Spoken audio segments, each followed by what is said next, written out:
안녕하세요. 저는 50대 여자입니다. 제 인생에 대해서 말씀드리자면 참 할 말이 많습니다. 팔자가 꼬여도 이렇게 꼬여도 되나 싶을 정도예요. 저는 40대 때 남편과 이혼을 했습니다. 요즘이야 뭐 이혼이 경악할 정도로 놀랄 일도 아니고 흉도 아니라고 말하는 분들이 있지만 제가 이혼할 적에는 주변에서 이혼을 하는 사람이 없어서 그런지 참 시선이 안 좋더라고요. 본인들 남편에게 상간녀가 생겼다 치면 다 저부터 의심하고 우리 딸한테는 이혼녀, 자식이라고 수군거리고 정말 살기 싫었어요. 제가 살던 동네가 워낙 작은 곳이었고 사람들 자체도 보수적이어서 더 그랬던 것 같네요. 그래도 저는 그런 시선에도 불구하고 이혼을 후회하지는 않았어요. 남편이었던 그 인간은 정말 구제불능이었으니까요. 술, 도박, 여자 이 세 가지로 저를 너무 고통스럽게 했어요.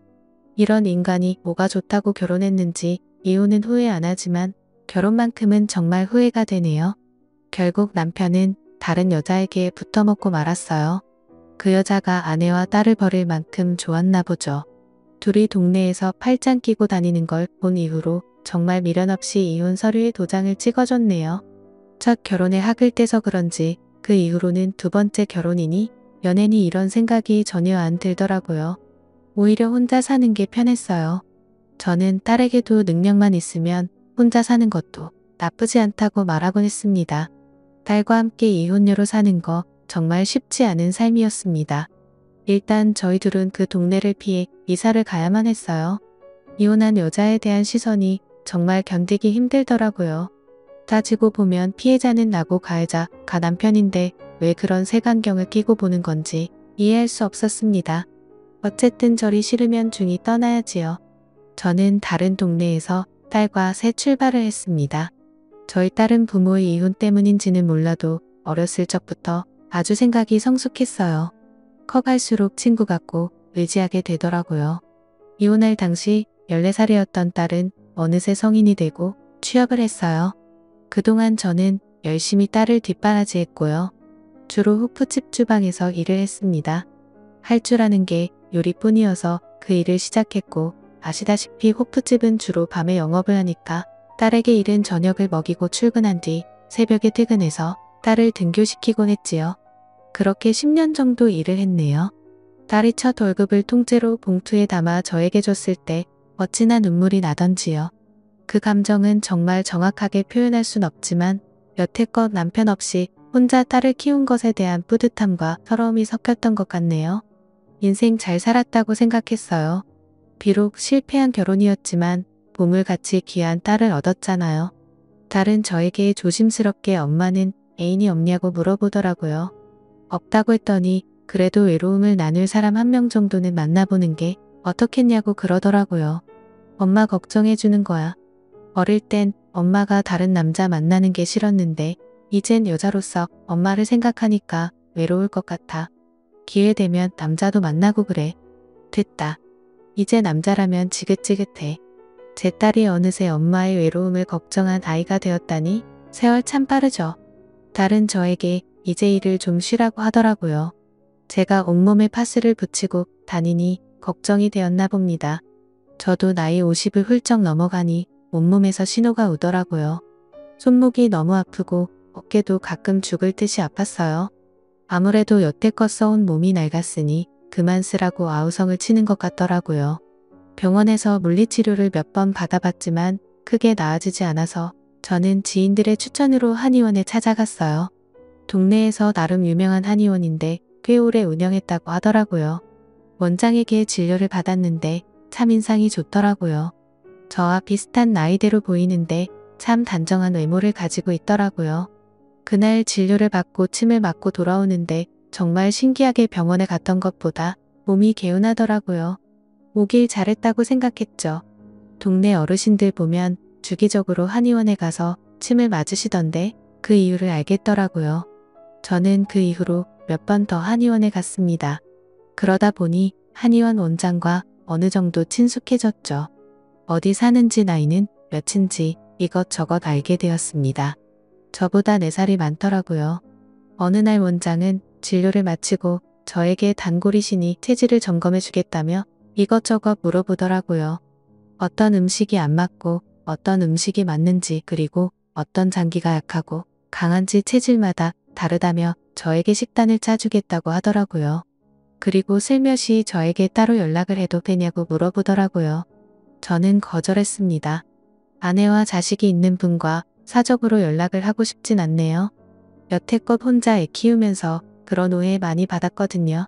그냥 침이나 맞으러 오겠습니다. 저도 혼자입니다. 이혼한 지 꽤 됐고요. 조금 의외였어요. 딱 보면 단정하고 깔끔해서 분명 아내가 있을 것 같았거든요. 혼자 사는데 저렇게 깔끔하게 다니는 사람을 본 적이 없었어요. 원장은 그 후로 저에게 체질에 맞는 식단을 보내주었어요. 저는 그냥 그 문자를 보고 답장도 안 했죠. 일주일 넘게 정성껏 식단을 보내주는 그 사람에 나중에는 미안한 생각이 들더라고요.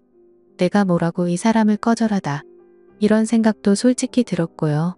그냥 친구가 필요한 것일 수도 있겠다 싶더라고요. 혼자 사는 건 정말 외로우니까요. 그래서 저는 그 사람의 저녁 식사 제안을 받아들였습니다. 동네에 친구가 있으니까 좋더라고요.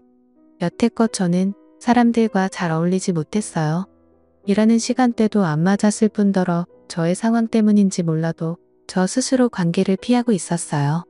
오랜만에 사람과 이야기하면서 배를 잡고 웃었네요. 이게 정말 얼마만인지 생각보다 저랑 잘 통하더라고요. 그리고 이혼을 했다는 공통점이 있으니까 서로를 잘 위로하게 되더라고요. 그 남자는 아내와 7년 전에 이혼을 했다고 하더라고요. 서로 간의 성격 차이라고 하대요. 하지만 이혼한 사람들은 알잖아요. 성격 차이라는 건 두루뭉실한 핑계일 뿐이라는 거예요. 분명 무슨 이유가 있을 것 같았지만 자세히 물어보진 않았어요. 어찌됐든 이런 좋은 사람과 왜 이혼을 했을까 이런 의문은 들더라고요.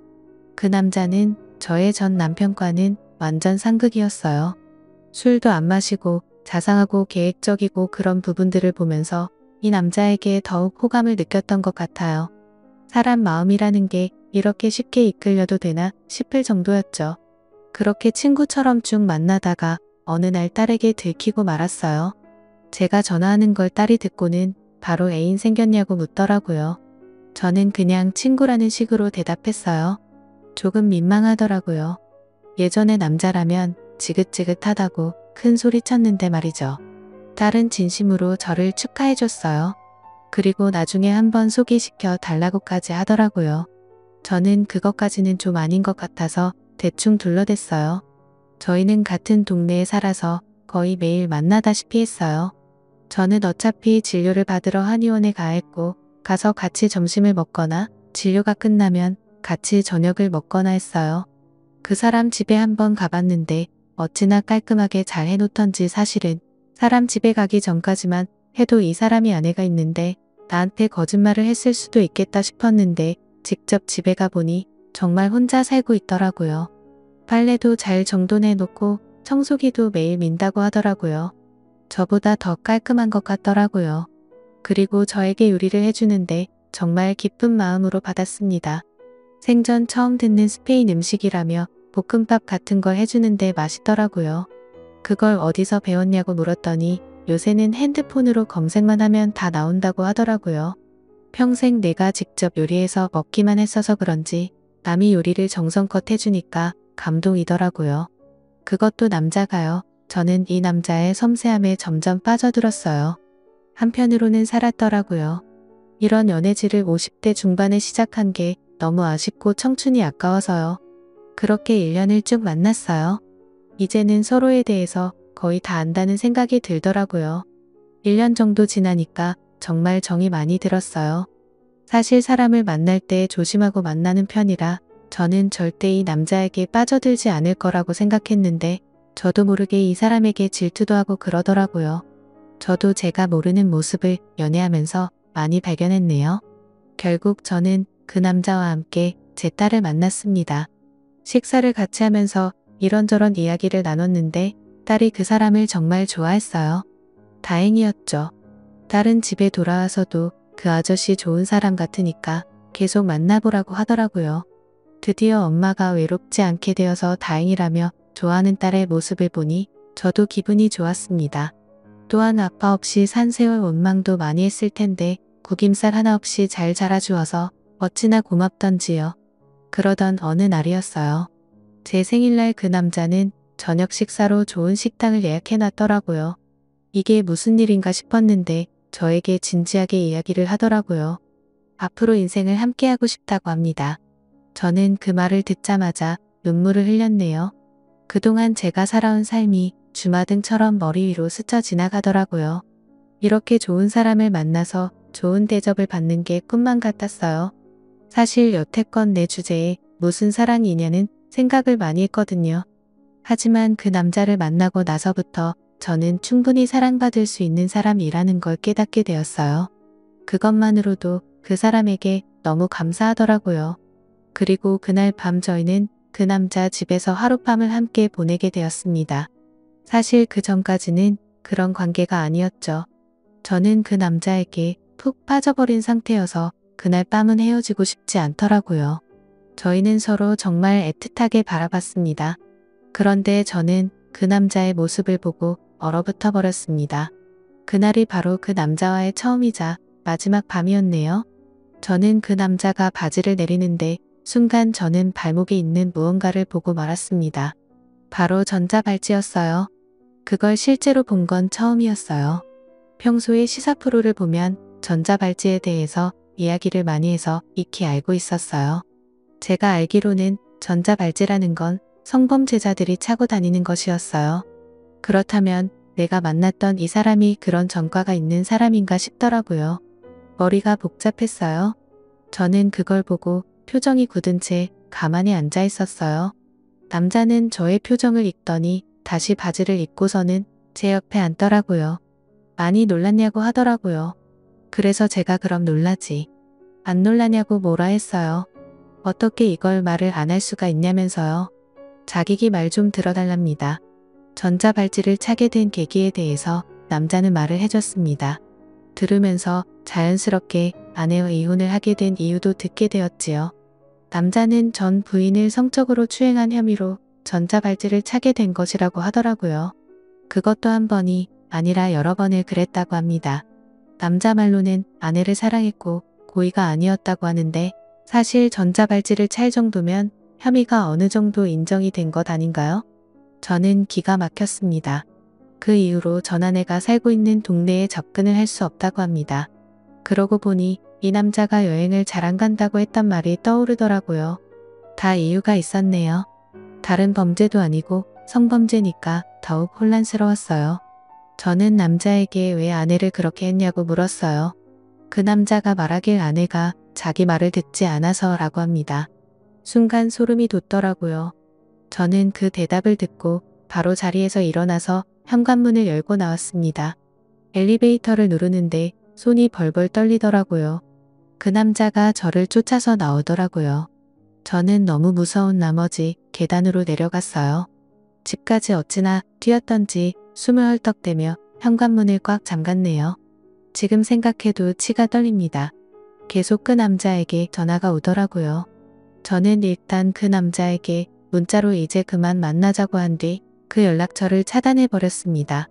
관계가 끝나서 서운하다기보다는 무섭다는 감정이 더 컸어요. 그 사람과 계속 만나면 저 또한 그 일을 당하지 않을 거라고 누가 장담합니까? 정신이 확 들더라고요. 저는 그 후로 한의원 근처에 얼씬도 안 합니다. 그리고 딸에게도 연락을 했어요. 그 남자에게 연락이 오거나 나에 대해 물으면 한마디도 하지 말고 피하라고요. 한편으로는 이렇게 허무하게 끝나버린 관계가 참 아쉽기도 합니다. 좋은 사람인 줄로만 알았는데 알고 보니 범죄자였으니 이만하면 제가 사람 보는 눈이 없었던 걸까요? 한때는 왜 저에게만 이런 일이 일어나는 건지 화도 났지만 이제는 모두 잊으려고 합니다. 사람 관계라는 게 마음대로 안 되는 게 인생이잖아요. 동네 사람들은 한의원 원장이 전자발찌를 차고 있는 인간이라는 걸 모르는 것 같더라고요. 저는 이걸 소문을 내야 하나 말아야 하나 고민하고 있어요. 분명 소문을 내면 제가 낸 것이라는 것을 알 테니까요. 저에게 보복을 할까봐 두려웠어요. 참 범죄자들이 판치는 세상이 얼른 없어지길 바랄 뿐입니다. 알고 보니 전자발찌를 차고 있더라도 회사에 입사하는 것도 가능하다고 하더라고요. 저는 까맣게 몰랐어요. 제 황혼 연애는 이렇게 끝이 났네요. 1년이라는 시간 동안 참 많은 걸 경험해서 그런지 후회는 없습니다. 지금까지 제 사연을 들어주셔서 감사드립니다. 구독과 좋아요 부탁드려요. 감사합니다.